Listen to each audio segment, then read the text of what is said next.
Most of us start a new year thinking we will feel motivated and unstoppable. But sometimes, despite our best plans, the year may feel heavy. And if that's what you are feeling, it's not a mistake. It is a signal worth noticing. Now, I do want to start this episode honestly. When I started this year, I did feel motivated because I didn't come into January drained or stuck. I closed out last year with intention. I assessed. I reflected. I didn't sit down and map out every detail for the year ahead, but I did set daily, weekly, monthly, and annual goals. But this didn't happen by accident. That's something I had to learn over time because there were years where I didn't do that. Years where I buried my feelings. Years where I carried things without acknowledging them. Years where I kept moving forward without listening to what my emotions were trying to tell me. And what I've learned, sometimes the hard way, is that feelings don't go away just because we ignore them. They show up later. They show up heavier. They show up sideways and in unexpected ways. Maybe you opened your planner for 2026 ready to crush your goals and instead felt that familiar weight from last year sitting on your shoulders like an uninvited guest. And I want you to know that's okay. Welcome to And That's Okay, the podcast where we explore the ups and downs of life and remind ourselves that whatever we're feeling, it's for a reason, and that's okay. I'm Lisa Renee Scott, your host and a passionate believer that every feeling matters and every step forward counts. Each week, we dive into real-life challenges, share relatable experiences, and uncover simple, actionable steps to help you navigate it all. So let's take a deep breath, lean in, and get started. Even with intention, reflection, and goals, feelings still matter. Growth isn't about never feeling weight. It's about noticing it sooner. January comes with a lot of noise. Fresh starts, big energy, bold plans, the new you. And even when we've been reflecting and setting goals like a pro, you might still feel heaviness that you can't quite name. Maybe it's leftover emotional baggage from last year. And if that's what you're feeling, that's okay too. And then, of course, there's the scrolling. You see the highlight reels, new planners, clean routines, big declarations about how this year is their year. And maybe you're watching all of that while thinking, why don't I feel that way? Why aren't I aligned like they are? Here's the thing. We're comparing our real, R-E-A-L, unedited lives to other people's Instagram magic. No one is posting the moments they almost cry in the grocery store. No one is sharing that they hit the snooze 5 times and forgot to make the bed. So if you feel like everyone else is living in a motivational montage while you're still in your pajamas, that's completely okay. Even I get it. Some days I look at my planner and think, who even wrote this? Did I write this? This is where growth comes in. Like mine did. Even as you scroll and compare, you can notice your feelings, acknowledge them, and let them guide your next steps rather than letting them weigh you down or comparing anybody else's highlight reel to your real life. Think back over the last year. Not the highlight reel, the real parts. The moments where you had to push through, the decisions that drained you, the emotions you didn't have time to feel. A lot of us didn't process. We just powered through.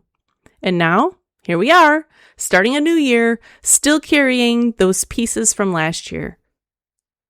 But that awareness, that's growth. And growth allows you to make choices differently. One practice that I do every year that helps me lean into growth is working with core values. I pick one for the year and one for each month. something to explore, discover, and implement intentionally into my life. Over the last several years, I have refined it, and this year I even published it as a digital workbook.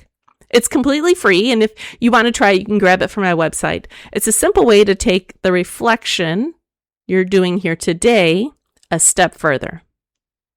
For a long time, I thought being strong meant keeping my feelings tucked away and soldiering on. I thought if I stayed productive, stayed focused, stayed intentional, that the feelings would just align somehow. They didn't. They waited. And when I finally learned to listen, to ask what a feeling is trying to tell me instead of pushing past it, that's when things started to change. So when motivation dips or heaviness shows up, I don't panic anymore. I get curious, because feeling unmotivated or even feeling heavy doesn't mean you've messed up. It usually means there's information there. Listening to that information is part of the growth. And acknowledging the weight, noticing it, responding with care, that's what growth looks like now.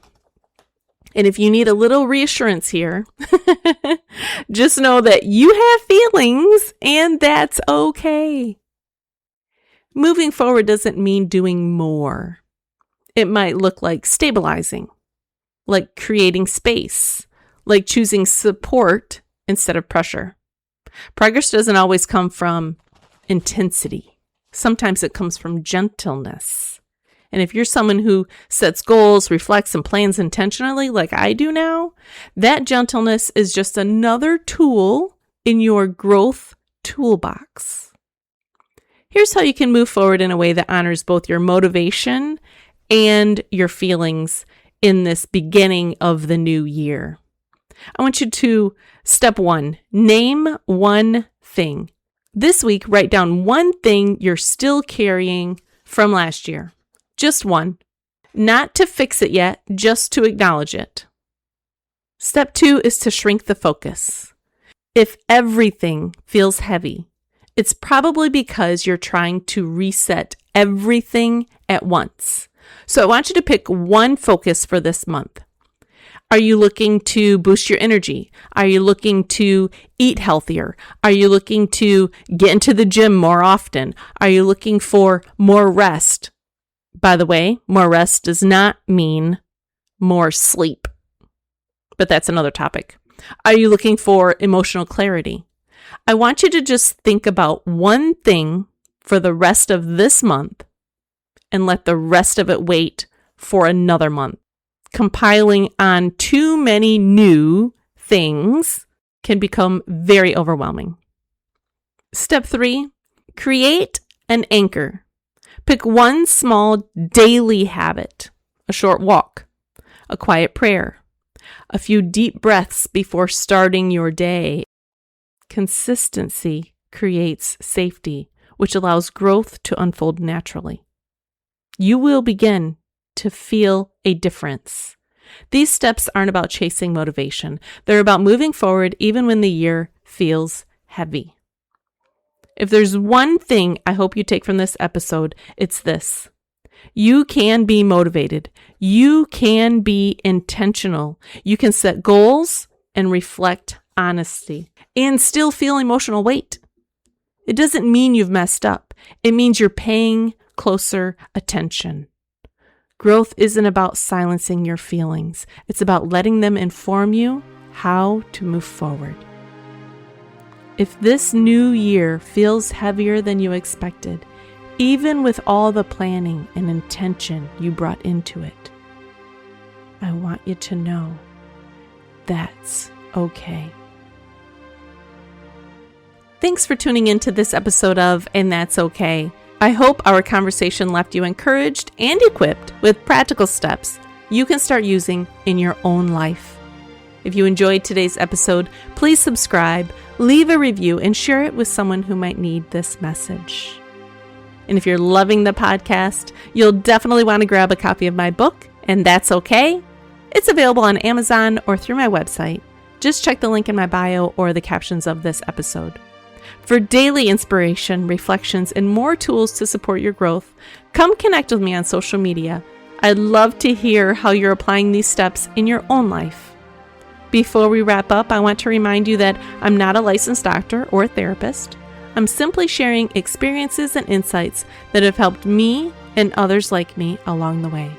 Remember, whatever you're feeling or going through, you have feelings, and that's okay.